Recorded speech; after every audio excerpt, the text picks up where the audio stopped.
Welcome to the Comp 252 resume critique video. We are going to look at a couple resumes. I'm going to make two videos just to give you guys a good sense of like everything. Your resume may or may not be included here. This is going to be sort of a random collection, but you can take from the resumes that are posted, you can take from them and apply to your own work. So this is beneficial for everybody. I have this posted small right now because the first thing I want to look at is balance, right? Is there any major open gaps of white space on the page? And this one is good. It's a very balanced page, and it looks easily scannable. You can see that there's, even from this distance, there's solid headings where I know where everything is. There's bullet points, and that's great. You guys get about 8 to 10 seconds for the employer to look at this. And if they can't find what they want within that time, then they're going to put your resume aside. You want it to be scannable. And that's why bullet points are so important. And from this distance, you want your name to be the biggest thing on the page. Her name is not the biggest, but my guess is that if it was any bigger, it would push on to the second page. And you don't want more than one page. The employer's not going to look at the second page. You want a second page for references, potentially if they ask for them, but you don't want your resume to take up more than one page unless you have more than 5 years of experience in the field. But again, most likely the employer is not going to read that second page. So this is good. It's well organized. It's scannable. It's on one page. So let's take a closer look. All right, so the first thing this person has is education, and that is great. As you guys are moving into your field, your most relevant experience is probably your college education and your courses that you've taken at this time. So we have both of the colleges. We have the dates. They're not in the same, well, they are in the same. They're not quite in the same order. You want to make sure consistency. You want to be super consistent. So Fort Lewis College is here, and then the place is right after that. Here, I see why this person did it, but you want to make sure this Durango College needs to be pushed down. And that's a space issue, I'm sure. But this font could be slightly smaller. You can do like 10 to 11 point font and be fine. So you could make the font a little slightly smaller to make it fit still. With Fort Lewis College, you want to always say that you're getting a bachelor's of studio art. Because college, sometimes they think it's a community college. So you want to make sure that you tell them you're getting a bachelor's. And instead of 2018 to present, you can just put your expected graduation date. Spring 2020. They're going to know that's in the future, and they're going to figure it out. Or you could put expected graduation, and that still works. Related coursework. So based on this, I'm assuming that this person is looking for a job within their field, the art field, which is what you're supposed to do. There is a little bit of a design imbalance here because of this one bullet point being aligned with the title.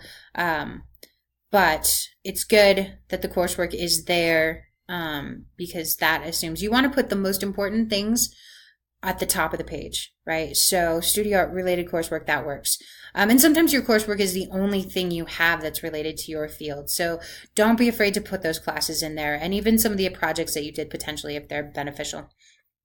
So we're looking for consistency. Silvermine Art Center. We've got the location. We've got the date. You could push this date and make it right aligned, and that would increase the balance a little bit. It would also make it easier to navigate, but it's good. We've got the month and the year.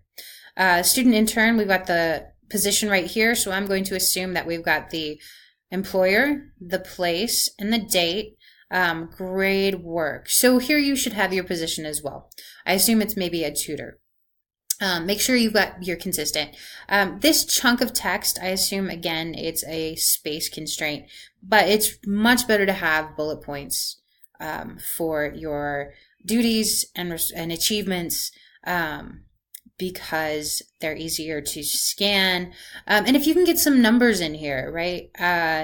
So like office duties, you don't have to say office duties, just tell us what they did. So document management, what does that mean?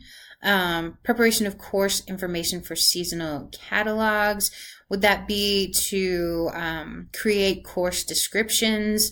What exactly does that mean? Photograph artwork in the gallery.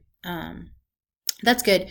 So we've got accomplishments and related experiences, designed and painted sculpture stands. So this is great. You want to start each bullet point for all of these sections with past tense action verbs: designed, tutored, this should be ran, and personalized. That's what you're looking for. That's more engaging for the reader. So all of your descriptions should be past tense action verbs. Key strengths and skills.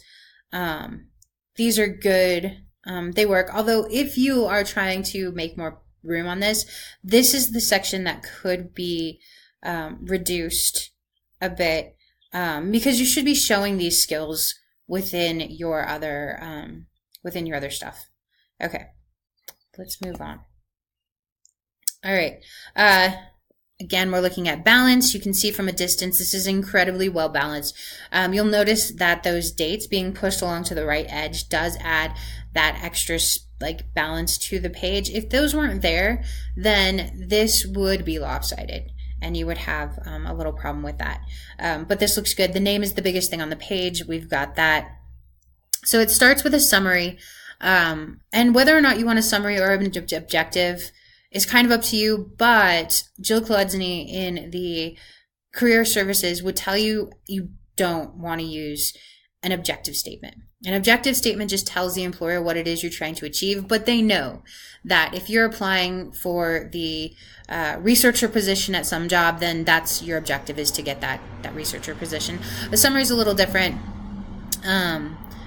And it can be helpful, mostly if you don't have a cover letter. And again, you got to think about space. This is 2.5 pages, or 1.5 pages, sorry, which is not what you want. You want to keep it to 1 page. And the spacing on that summary could be condensed. The spacing on all of this could be condensed potentially. And you also want to decide what's important, and this is where customization comes in. And is super important. If we're looking at seasoned carpenter. So this must be for a carpenter's job. And when we think about what we include, we want to make sure it's the most relevant things for this job. So we have construction stuff right here first, and skills. And so that works well. And then the IT help desk. This is less important. You have to decide, this is good skills to have, or these are good skills to have, but are they relevant to the position? We're thinking about space constraints. Does the employer care that you have help desk experience and are proficient in Word and all of that? And you decide that based on what they're asking for in their job description. What are they looking for? What do they care about? So let's look here. We're again looking for consistence. We've got the name of the college here, the place, the the date right here, and again we've got consistency. All this through here. Here's the position: IT help desk, ranch hand, carpenter. All right, so we've got really great consistency here: repaired, performed, diagnosed, installed, resolved. We've got great action verbs. Let's see. And it's fairly specific.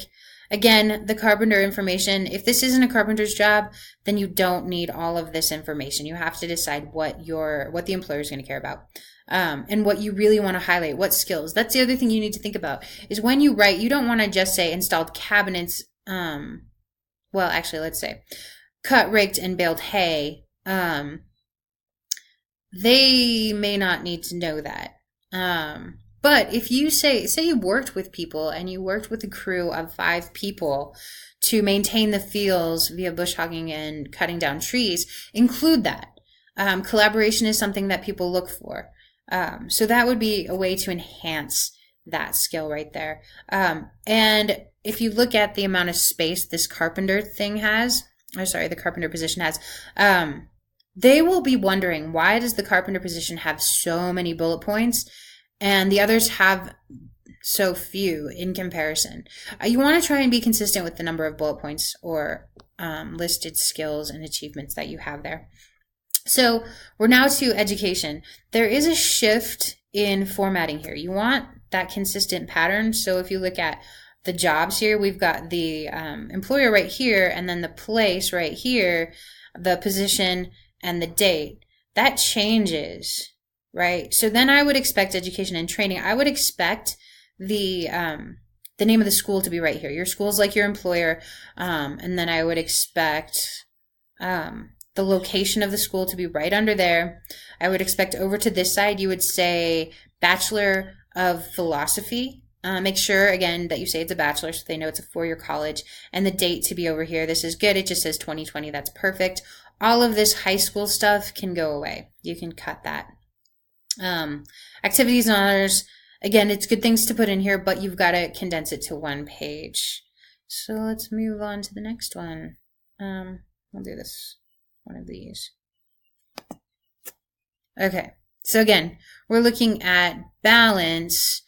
This one looks like it's a template, and sometimes templates aren't as effective because you get this like weird white space here, and then we've got like this weird all this stuff. It's 3 pages the way the template has put it, and that's not what you're looking for. You want to like dense all in one page. When we look like this first page is okay. It's fairly dense, but it doesn't hold all the information we want. The name is right, nice and big, but you can see how spaced out this section is, and that's taking up more space than you really want. We've got an objective statement here. You really don't need that.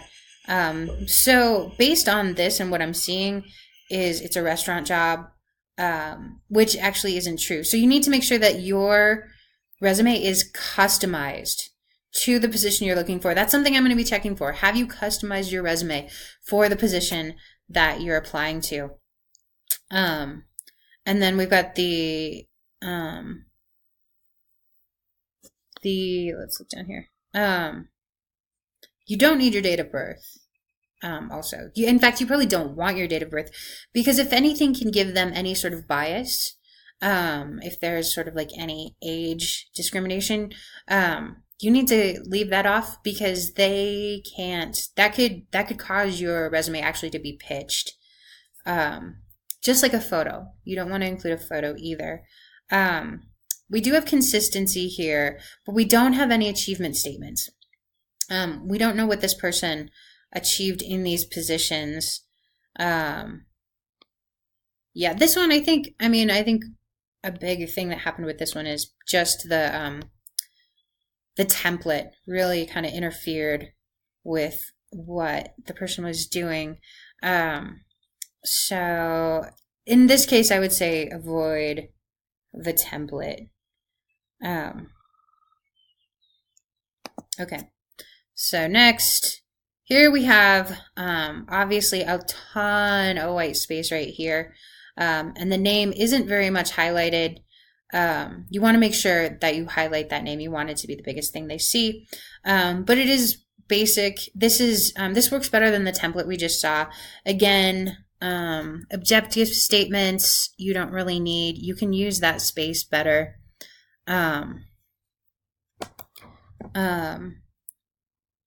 As a using it for something else. So education first. Again, you don't need high school. You just need college. And make sure we're missing college here. You have to have your college education. This person is looking for a coaching position. So you want to show that you have coaching experience and that relates to your major. And again, putting dates over here is going to be, there is college here. You don't need to put when you started, you just need to put when you graduated. And so here, 2016, so that's like 2020. So over here, you'll put 2020. Again, all of the things I said for the last one. CPR certificate, if this is relevant to the job you're applying for, include it. If it's not, don't include it. Just saying you're a dishwasher doesn't really tell them anything. Did you collaborate? Did you do anything? Renewal by Anderson, I don't really know even what that is, so that would be something you need to elaborate on. Yeah, for a lot of this, consider the suggestions I gave for the others.